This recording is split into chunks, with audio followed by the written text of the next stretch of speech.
Conversations, your portal to the inner realms. Access infinite possibilities, infinite mastery, and infinite love. Mind-expanding, heart-opening conversations with some of the greatest spiritual teachers, luminaries, and healers of today's world. Usher in new earth by living in your sacred heart.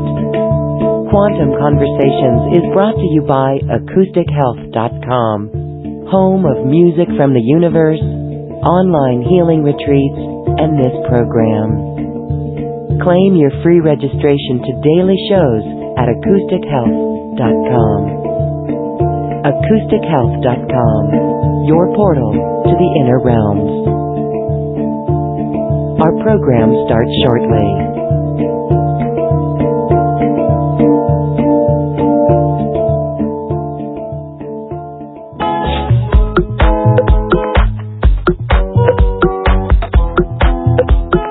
Welcome to another Quantum Conversation, brought to you by AcousticHealth.com.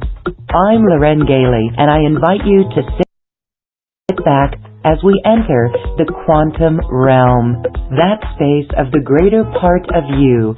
It is your connection to infinite possibilities, infinite potential, and infinite mastery. Welcome, everyone. Thank you so much for being here. We invite you into our sacred circle, and we greet you from our heart center with honor for your heart light. My guest today in this QC Quantum Conversation podcast is shamanic astrologer Erik Roth. And this is fascinating because if you have felt the energy shift here in 2021, my guest Erik will explain why.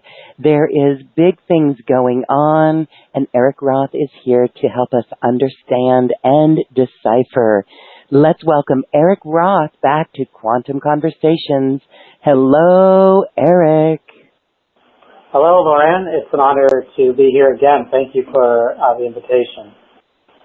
We are so looking forward to this energy update from you, this astrology update. Here we are.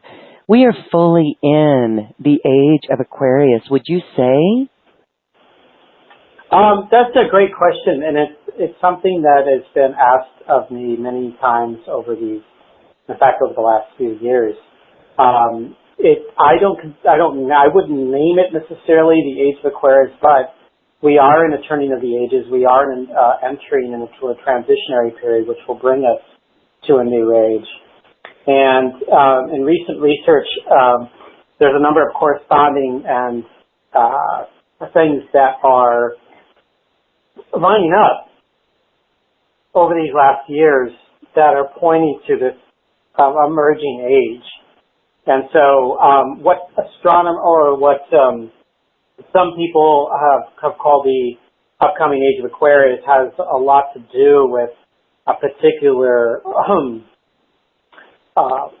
position of the sun and where it appears on the spring equinox here in the northern hemisphere.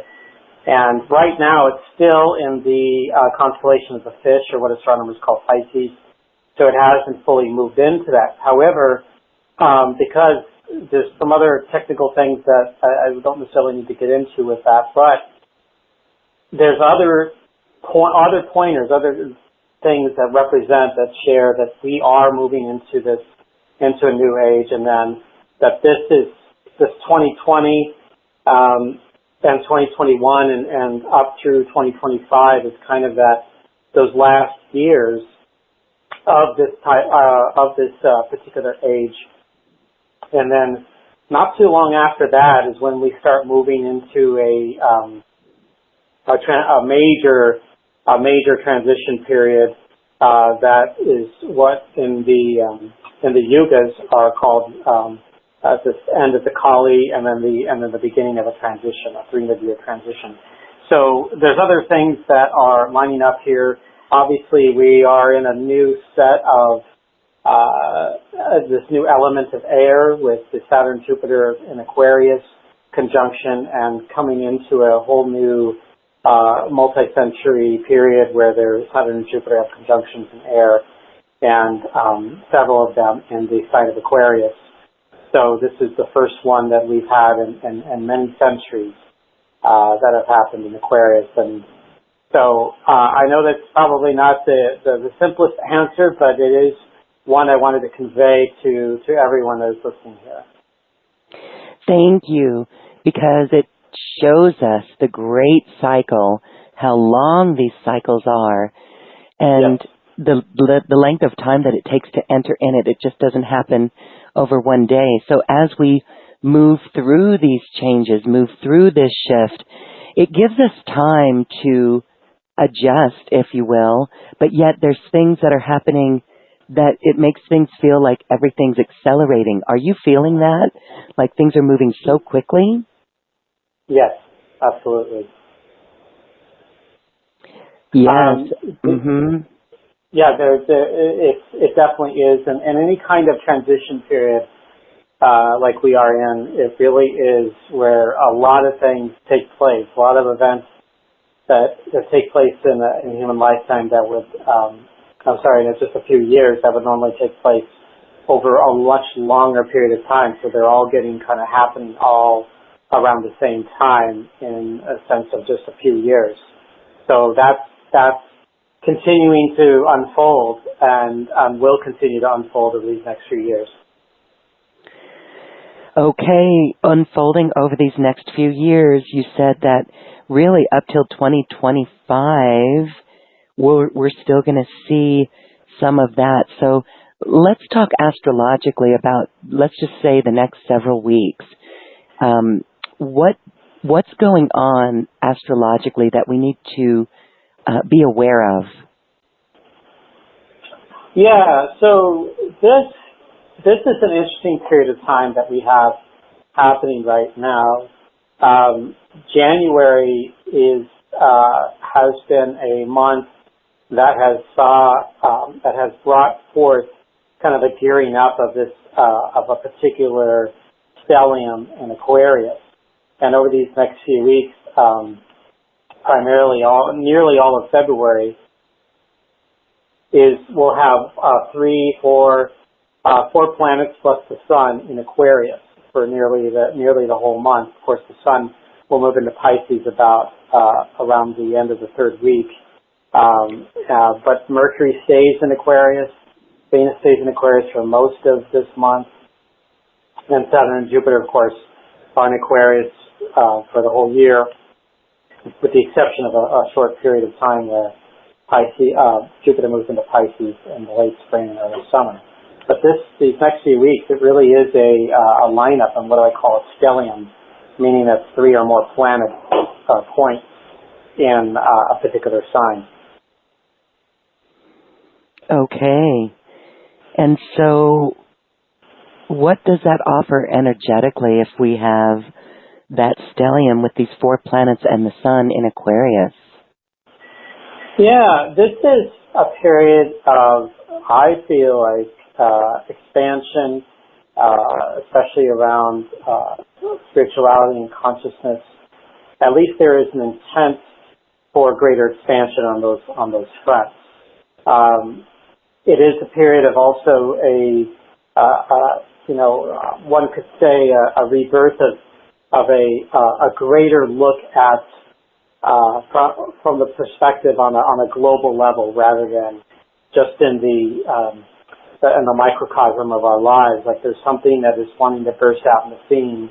And in 2020, it was much more concentrated in our lives. The reality of our lives became so intense, or there was an intent for that to become much more intense and pressured and stressful.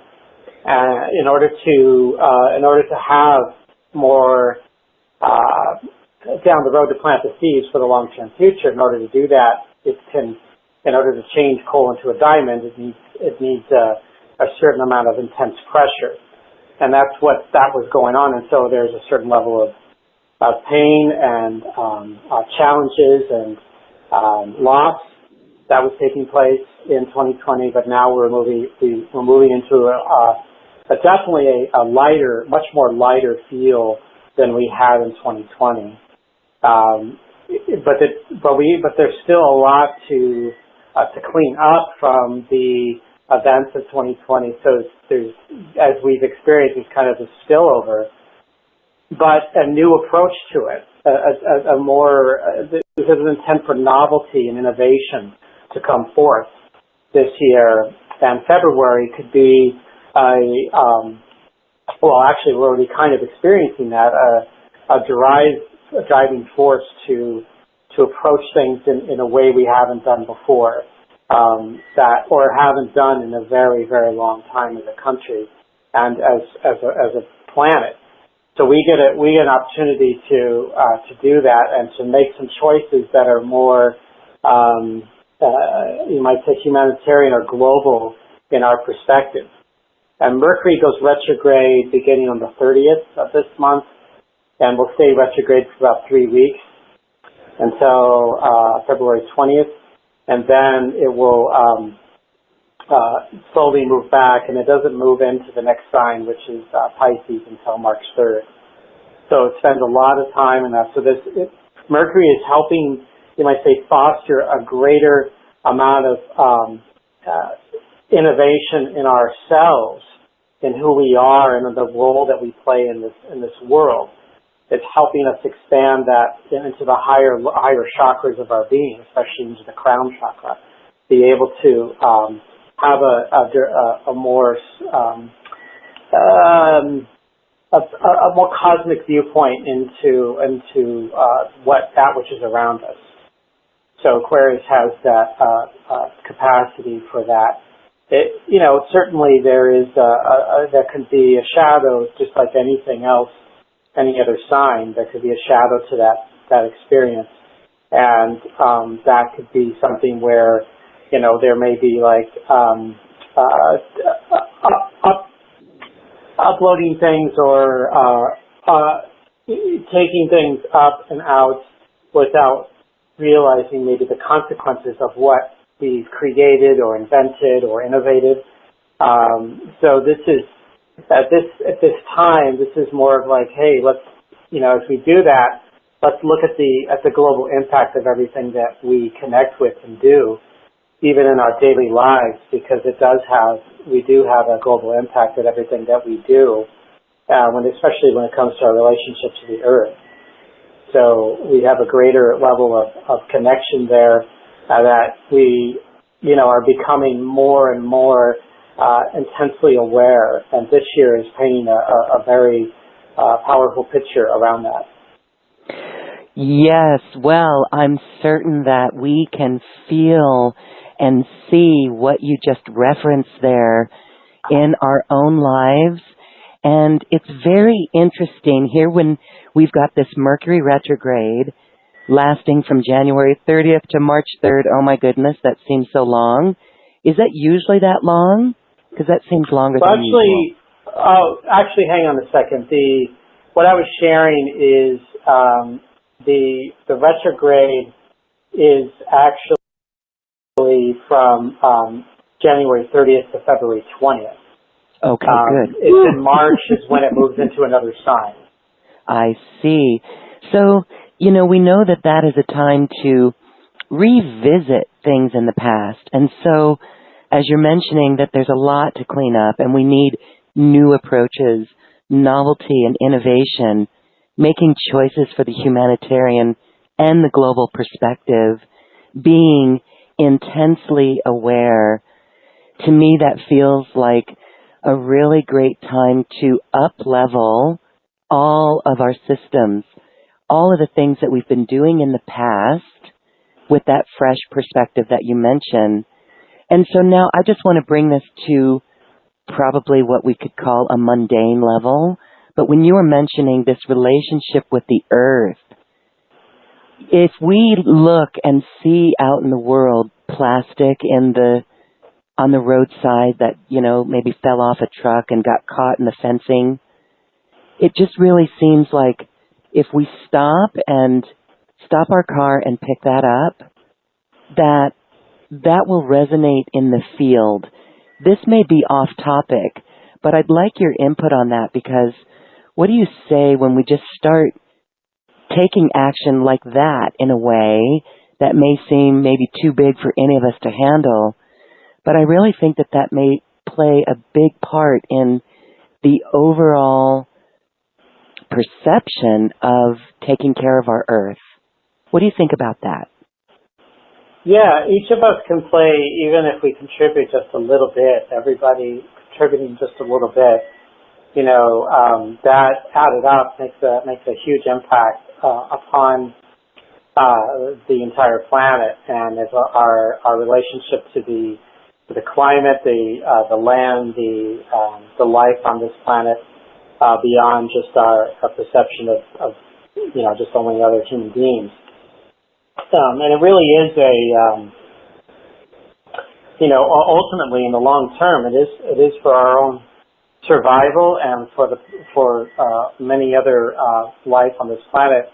If we actually act and do something about what we are doing and to this planet, and just in the sense of recycling and picking up, making sure you're picking up what's on the side, and recycling what you need to recycle, and deciding to bring a reusable bag or something along those lines. These are things like, from an Aquarian perspective, can be looked at, as a higher ideal.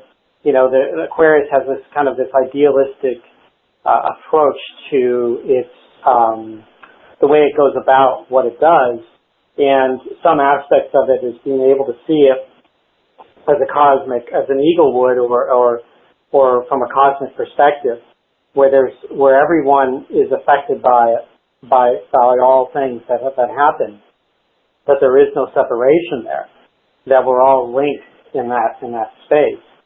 And so, contributing that, this is something I mentioned in a previous video that I did, and it has to do with previous incarnations when Saturn was in Aquarius. The last times were in the early 90s, 92, 93, and as well as in the early 1960s. And there was actually, in 62, in particular that year, there was a greater stellium happening in Aquarius at that time. And a lot of astrologers and other people were thinking that was the age of Aquarius. Mm-hmm. And there have been other signs that said that was really, but they were connected to this realization that there was something opening up, and the 1960s certainly opened up a lot of territory for humanity. And so, whatever they wanted to call it, we were in the process of opening up to a new age. So, that 1960s period can be looked at as the beginning of the center point of this process. But there was of the awareness of our turning the age.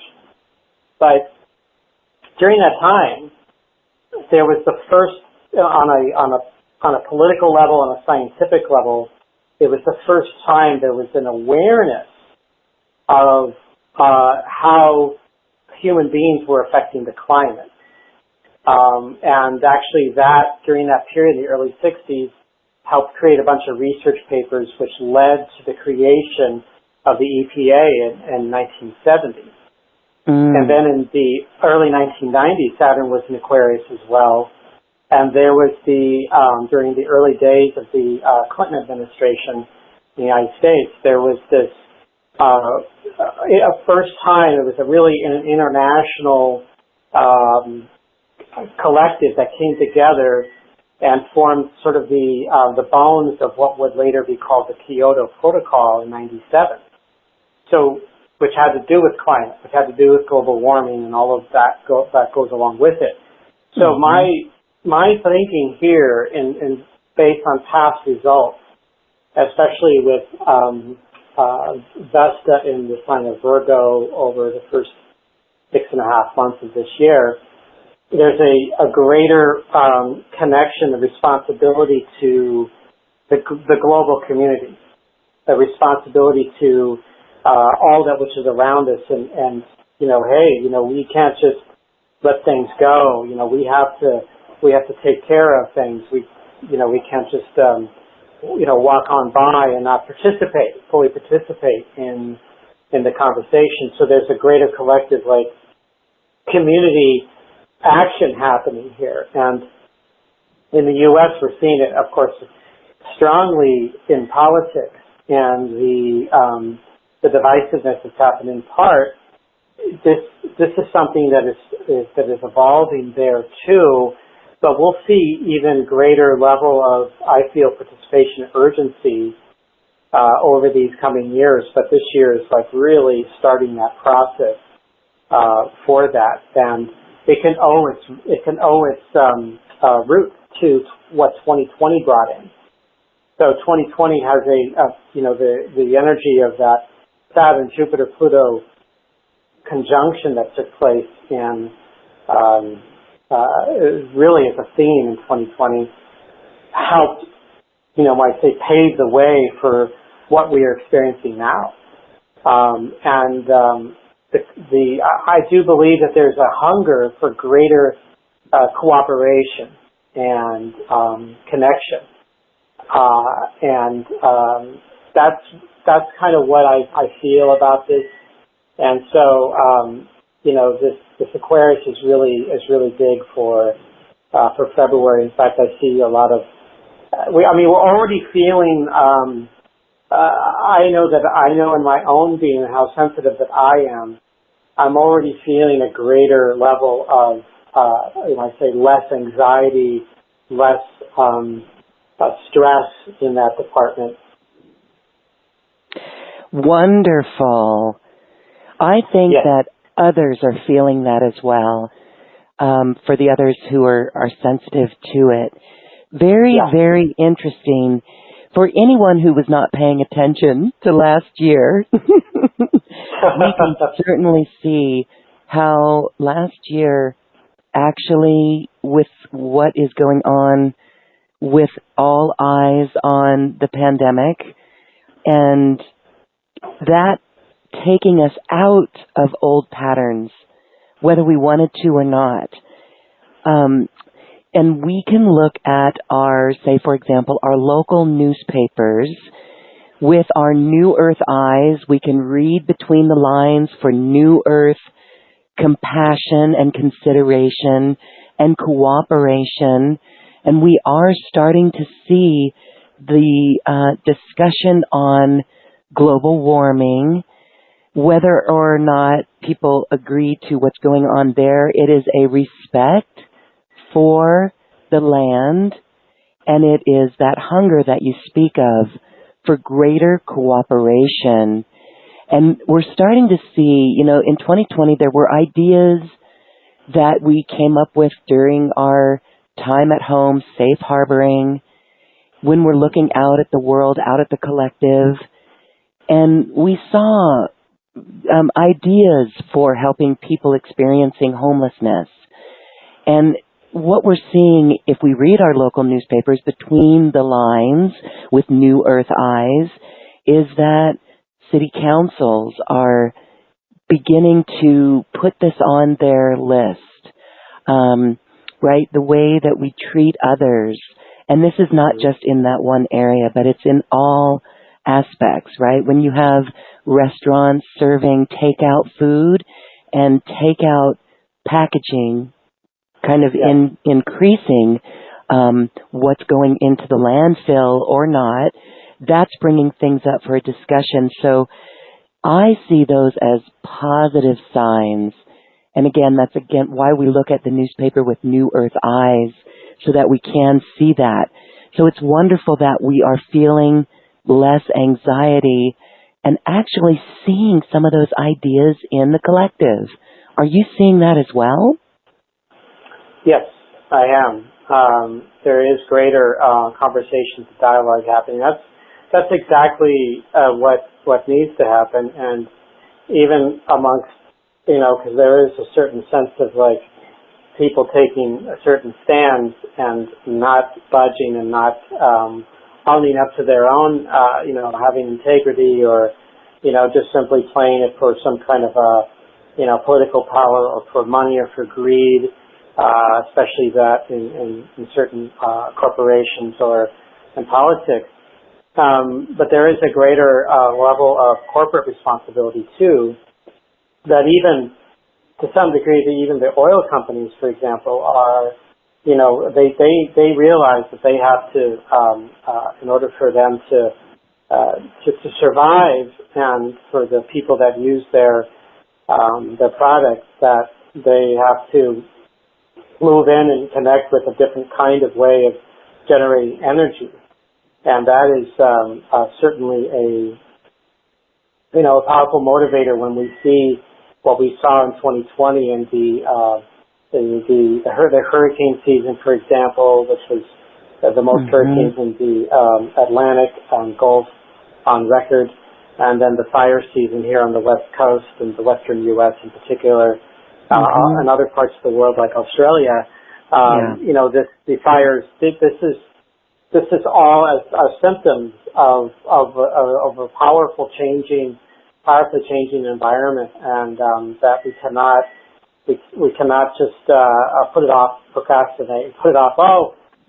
We'll look at that in 2024 or 2028. We don't have to look at it now. Well, we do have to look at it now, because now, it's getting to a sense that people's lives are at stake, and our ecosystem is going through a significant transformation here, and it's up to us to find the power. This is the thing about Aquarius, that there are some astrologers that give it a sort of that have come out and give it kind of a bad rap, and depends on one's perspective. And I can understand the shadow of Aquarius very well.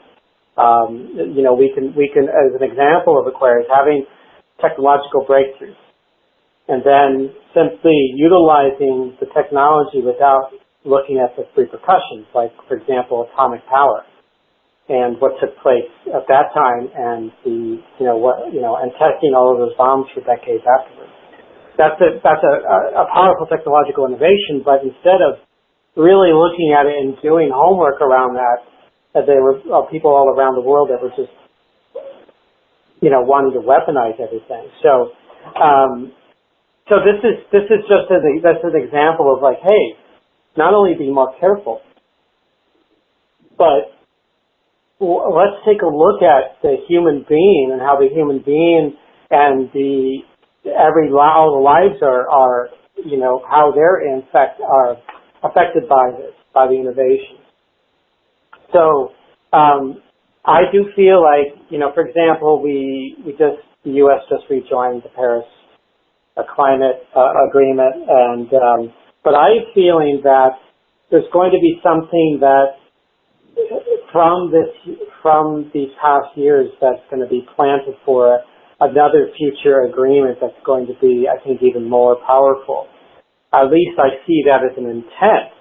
Now, it's up to us to utilize, I go back to that Aquarius statement, to utilize our free will and free spirit to choose a direction of truth and our own reality in a relationship with Earth, and to look at it from a cosmic perspective as well, but not to ignore in shamanic astrology, we look at the all three worlds, and how those all three worlds have an approach to life, including the underworld, which is a world that helps us transform and rise above, and empower ourselves and rise above the purging or detoxification of who we are. And then our consensus reality, our third dimensional reality, which is we're evolving beyond that. This is, that we have to still care for it. We still have to take responsibility for it. It's not to just escape and ascend and, forget about all those around us. This is actually fully participating in this conscious reality and working on generating. It doesn't have to be perfect, but we truly do have the resources and the power to create an amazing planet. But we get kind of involved in a lot of what my teacher Daniel Giammario calls tribalism, and that can create all kinds of issues and problems that in past centuries have led us to wars and other problems in humanity. So, but I feel like this, and in fact, this is where I go back to the virus, COVID-19. If there's anything, and the fires also showed that too, if there's anything that can show us that we're all human beings here trying to work on this planet and create something, the virus showed us that we're all also have the same vulnerabilities too. We all have the same pains and heartaches and losses that we all experience. And so this is a reminder to us, it's a powerful teaching. There's an initiation for humanity. And to open up further dialogue and look at ourselves and go, how can we work with this as medicine in our lives? How can we work with it as something that can help us grieve and heal and evolve beyond where we are? I do believe that we have the power to do that, but it's up to us. Like, we have the choice. It's not about just having someone tell us what to do, but about actually listening and being a part of the conversation. Yes, beautiful. Well, I'm sure that many agree there that when we look at the effects of the coronavirus and seeing that we are all connected, that right there is bringing a new level of awareness in this year of 2021, where we are developing unity consciousness. And you mentioned tribalism. Can you talk a little bit more about astrological effects that may be helping us purge out tribalism in this development of unity consciousness? So I think Aquarius is a nice, it's almost like a kind of an antidote to 2020, but not fully. And so when I think of tribalism, I think of, and certainly the most, especially here in the U.S., the Republicans in particular, and to some degree some Democrats too, there's a sense of this and in particular since Trump became the president and served out his term, that has become even greater. It's this, this nationalist movement. There was, I'll give an example of some really powerful tribalism, the shadow of it. The 1930s and even prior to that, but the 1930s in particular, where we saw the rise of Germany and Japan and the atrocities that were committed because of this intense, inflexible tribalism, and that they had a particular, even Japan at that time had a viewpoint that they were the superior race. That's what I'm talking about. It's like, hey, that's the shadow of tribalism. That can be fine in a healthy level, but when it gets to a place where it's like they don't want anybody else but themselves, that's where it becomes extremely dangerous. And we saw that in the Trump administration. We saw that, trying to show up in that way. But perhaps at some other time in history, if he was elected, or perhaps a different country, he may have succeeded in that. But I do feel, and it showed during the election, how much we've evolved here, at least in the United States, but we can see in other countries too, that we are moving beyond it. However, we can see another symptom of that. Anytime we get to a more unified connection, there's sort of an idealistic image of the European Union. And it definitely has its faults, but then we see a counter movement like what happened in the UK in Brexit. That is like a form of tribalism, although not as, you might say, violent as a United States version of that. Tribalism in the fact that there's even people that still, even today, in certain states, there's movement in Texas, for example, of some people wanting to secede from the United States. This conversation, of course, is dialogue has happened before, but we could see this as like, oh, they're so scared, so fearful of what they think could happen that they're not willing to actually reach across and shake the hand and go, hey, can we actually have a conversation? This is it's interesting. I had a conversation with a friend, and Aquarius is a universal. It doesn't look at, it's not about tribalism at all. It's actually the antithesis of tribalism. It goes beyond it. It's like, hey, there's no such thing as tribes. I had a conversation with my friend, and she was saying, so we had this dialogue, okay, well, what can we agree on as if we were completely separate aliens to each other in our political ideologies, our philosophies, our religious beliefs, and all of that? Well, we can agree that we want, when we drink water, we want it to be clean. Yes. We want to breathe in clean air. Oh yeah, we can agree on that. We all want to be able to have opportunity to make a living in life. Yeah, that's great. So, I mean, just looking at those three examples, we all want to protect our families, for example. All of that is like, hey, we can agree on these things. So, it's interesting that the differences are, when we look at the essence, are far outweighed by what we have in common. And it's just those differences. We can look at the certain religions and how just like in Islam, for example, the Sunni and the Shia, there's only this really tiny difference in how they interpret Allah and parts of their sacred text. Just little slice, and then suddenly they have to fight wars with each other because it's just a little, like less than 1% have a different experience. So it's like, well, they have much, much more in common than they do, not in common, differences.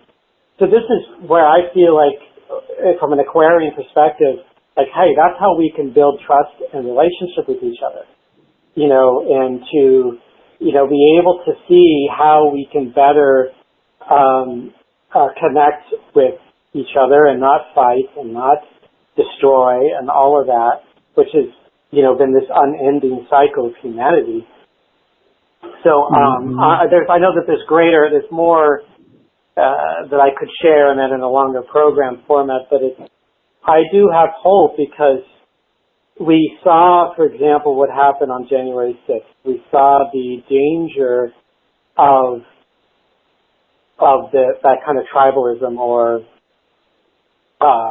lies in sort of propaganda. That's how, in fact, that's how Nazi Germany became Nazi Germany, was propaganda and apathy. If we had a response that we didn't care, then, we could have easily gone the way of Germany in the 1930s. But I don't feel like we do. We have a robust, judicial system. We have a robust legislative system to the effect that we can overcome this. But it was a test. And that brings me to another thing. Aquarius. If there's any sign in the zodiac that is associated with democracy or a democratic republic, as we have, it's Aquarius. And the Constitution and the idealisms that went behind it. There was an intent. It wasn't a perfect document. It certainly had some vulnerabilities there. But there was an intent to create something amazing. And we are still kind of in the after effects of this constitutional crisis. In fact, there's still going to be a lot of dialogue around that. But I feel like this gives us an opportunity to maybe improve upon it and to help create maybe some things in there that help prevent dictators from coming up and rising to office, for example, here in the U.S. But also creating where equality. In fact, there was just a story about Biden and what he's trying to do. But whatever he can do is there's only so much.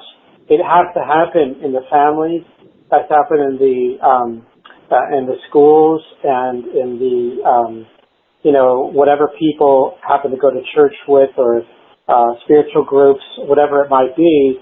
It has to happen in these places for that education, because that's where equality can take place, and I feel that this trend is a force that can't be stopped. It's like trying to kill an idea. We're not going back to the 1800s or the mid 1900s. This is something that is evolving, and it can't be destroyed. It's something that is now really deep, much more deeply within us. So Aquarius as an archetype, can help foster this and onto a global level. And I think it's going to take time. And of course, the danger could be in certain kinds of idealism.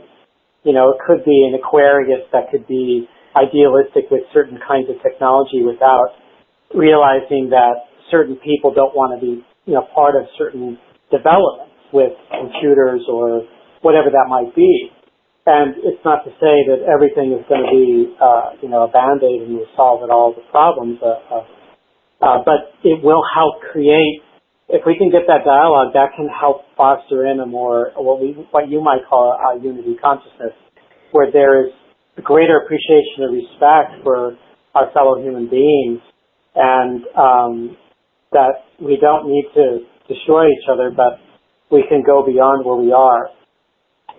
So I always think of this and this comes up, frequently in my brain when I think of Aquarius, is the John Lennon song "Imagine," and the sort of the idealistic picture that paints. It's not to say that we'll ever reach that particular plateau. I think that there could be a semblance of that in the future, in the long-term future, and that it's going to take some time, definitely some major time to get there.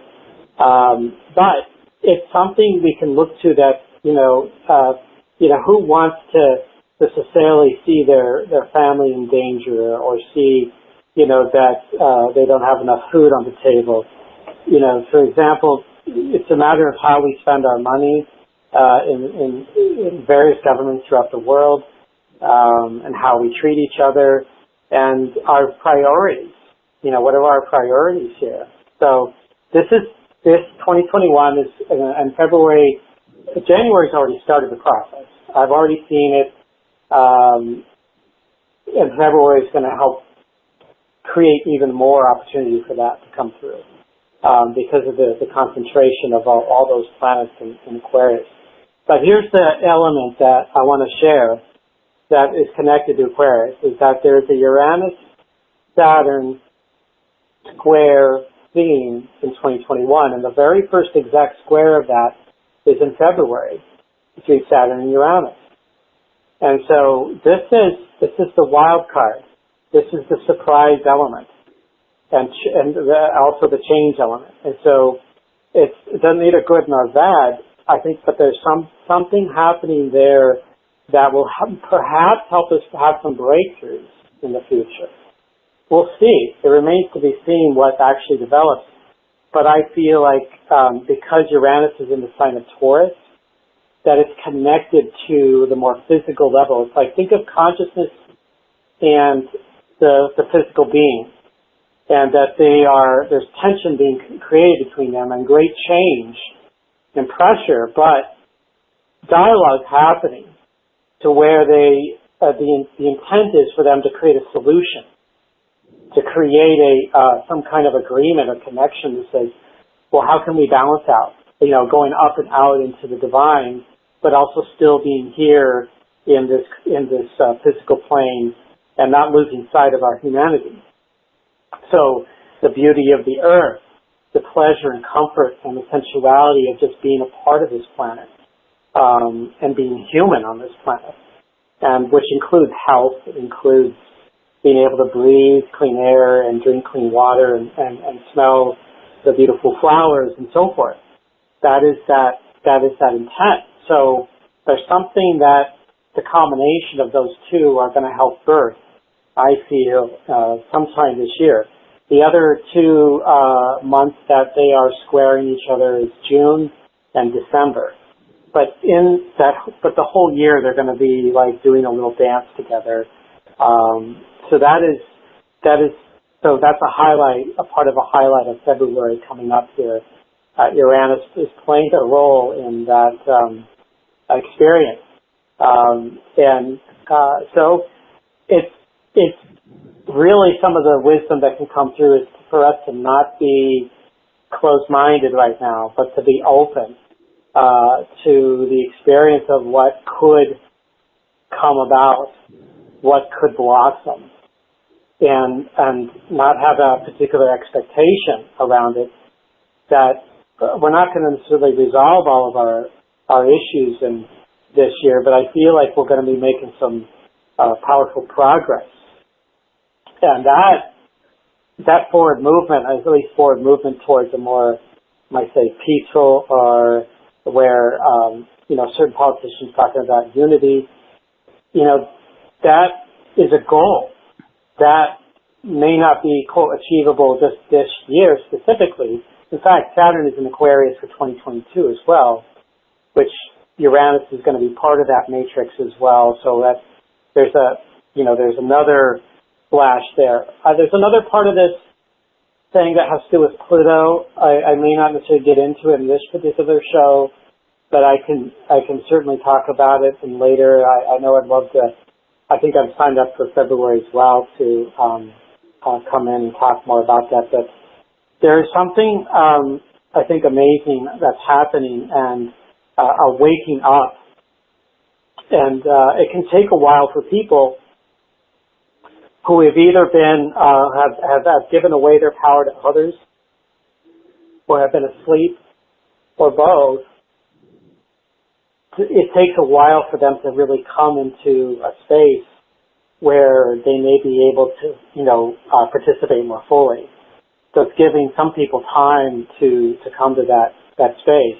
But there's a lot of wounded people out there, a lot of people that don't want to own up to their responsibility to the people around them, and I feel like they're going to be, called out and put to the test, and so that they can maybe shift their perception, maybe open up and have breakthroughs themselves, perhaps in the future. But I'm very hopeful, and certainly much more so than what I saw in 2020. I feel like this is an expansive year, but there's still some definitely some cleaning up that we've got to do, and from all the debris that was formed in 2020. I do feel like we're going to definitely get out of this pandemic, and that with the vaccines and with treatments and better quality of approaching, more experience with this virus and this variant, that we have a much deeper, richer understanding of how we can work with it more effectively and more responsibly with each other. And it's, again, I was remembering when I was talking last year, we were seeing all the vulnerabilities, the difficulties of our economic and our health systems and our political systems, and our justice system, and including inequalities around that. And this is a chance now to spur on all these ideas and to work with them and maybe experiment, at least test them out and find out what we can do better, how we can improve, because there is a lot of room to grow. Anyway, so that's a part of why I'm optimistic here. Erik Roth, the astro-shamanic astrologer, very optimistic. Thank you for sharing on the planetary influence. The key thing that you said that I would like to highlight in our polarized world, which sadly is even in our beautiful spiritual community, the thing that brings me hope is the dialogue, opening up for dialogue, looking for solutions, hearing all voices discussing, and not having that expectation of what could blossom, but knowing that there's a wild card there. This is why we've always said, hold your eyes, keep your vision on New Earth. And even though we are polarized in our collective, I think everyone can agree that we all want the same things from a higher perspective. So these shifts that we're going through allow us to be expansive in that way, to bring in great change, new ideas, new solutions, new opportunities. So thank you for sharing that. Now, when you talk about even Uranus and Saturn square in February, that's coming up here now, and you work with clients, I want to have you talk a little bit about how working with individual clients and their individual charts can really assist them personally in their lives as we each move through. Because yes, in the collective, we've got this going on, but then individually, individual charts are cycling with different periods. So when you work with your clients, you offer different lengths of time for people. This really helps them navigate in a very forefront way, ahead of things. They can see what's coming down the pike. Yeah? Yes. Oh, yeah. In fact, these alignments and what's happening in the collective has given greater clarity for people and giving them great examples, the macrocosm, and then helping them in their own world, their own intimate world of their own lives.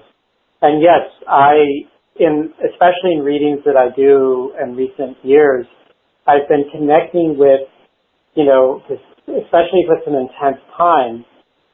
Let's say a person's in a personal cycle set that are all about like expansion, and they're doing amazing things, and they're going to, it's a time for them to fully blossom. But then they get in the kind of environment they're living in, they're under lockdown, there's social unrest, there's political strife, and major health crisis.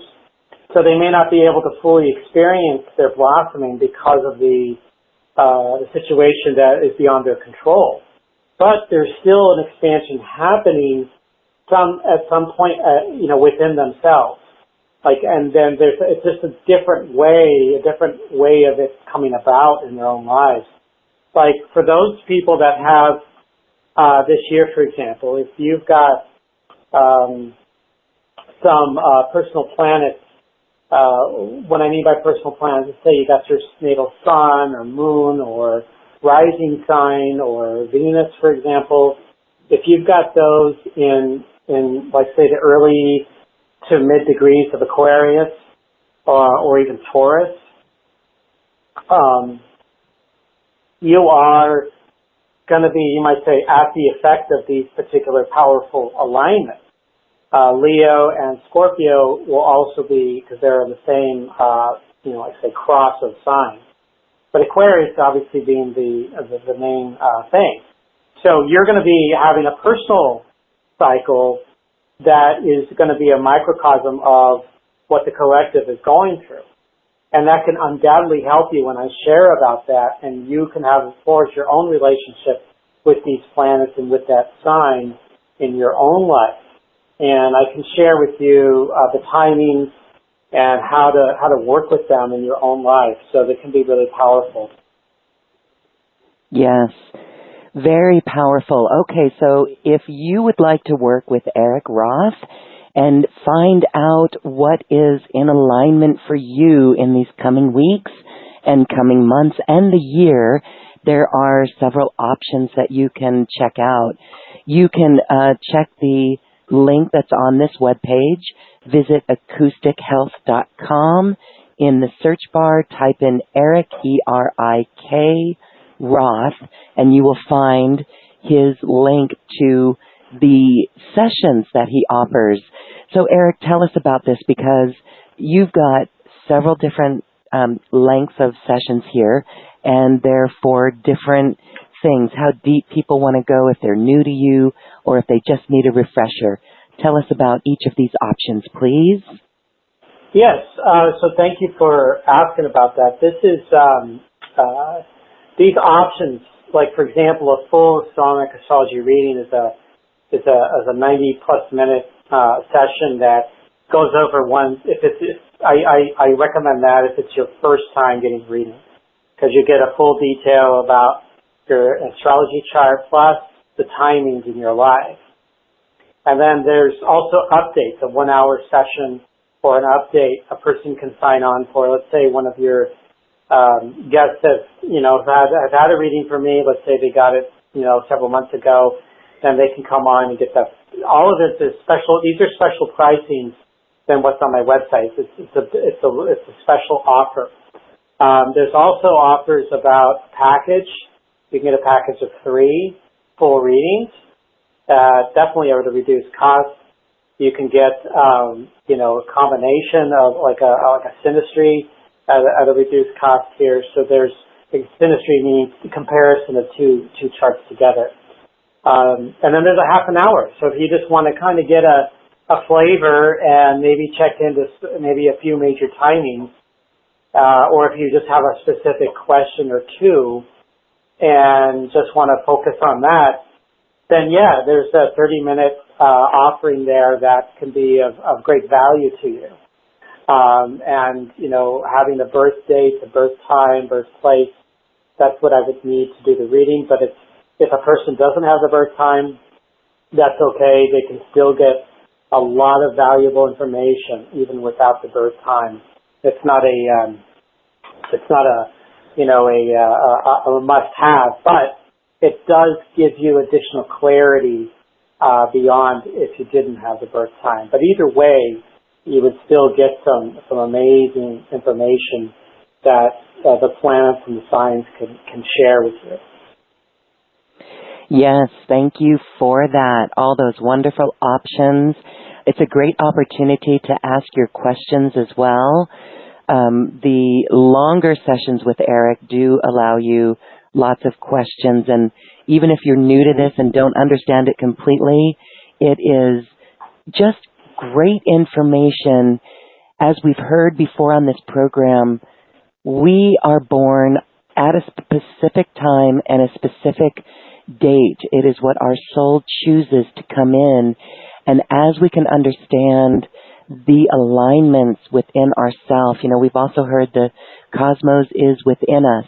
This is a map to better understand how we can navigate with this change in the periods of empowerment, and looking at where it might be some areas that kind of need us to hold back and maybe conserve our energy.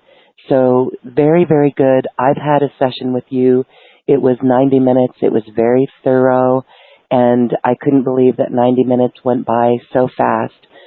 It really does teach us incredible moments in our life to really pay attention to if we're into that.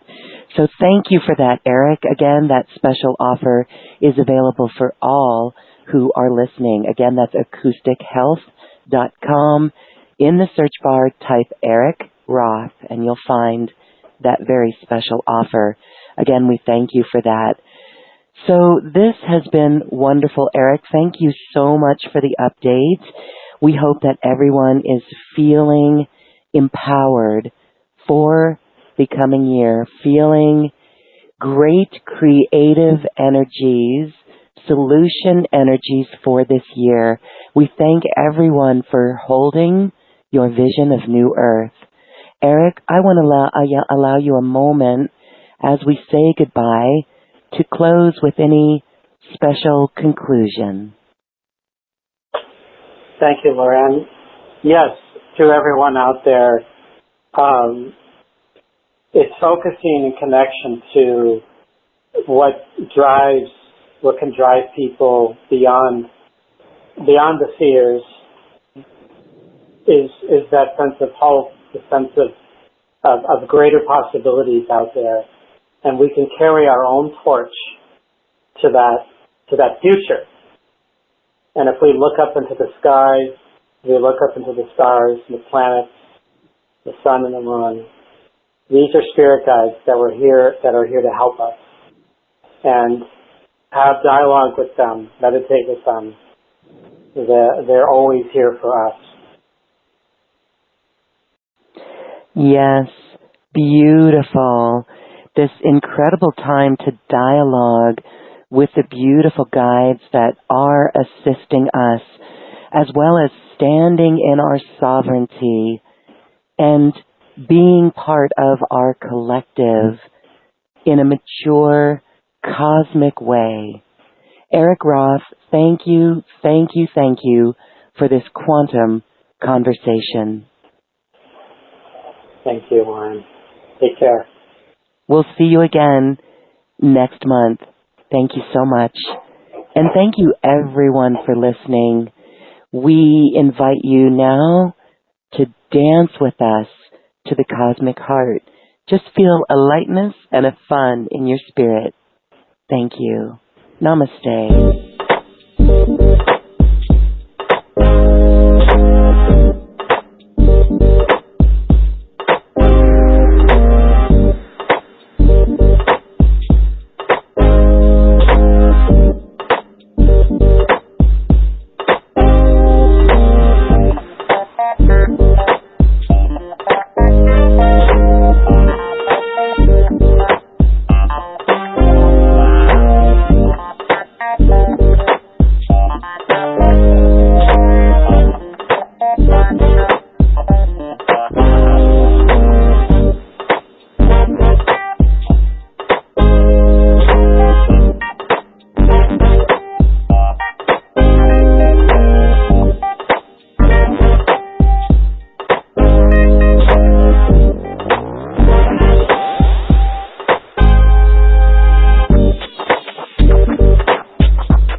Thank you for listening to this quantum conversation, and thank you for dancing with us to the cosmic heart.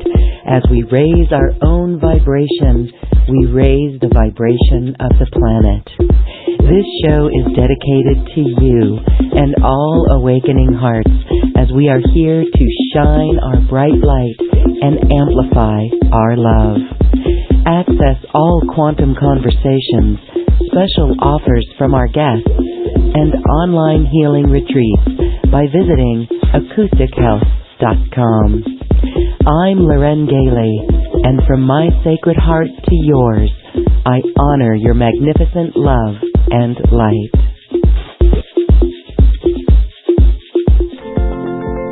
We leave you now with music from the universe. Music literally created by the universe as musical notes were assigned to mathematical equations. The result is this beautiful music available at acoustichealth.com. Namaste.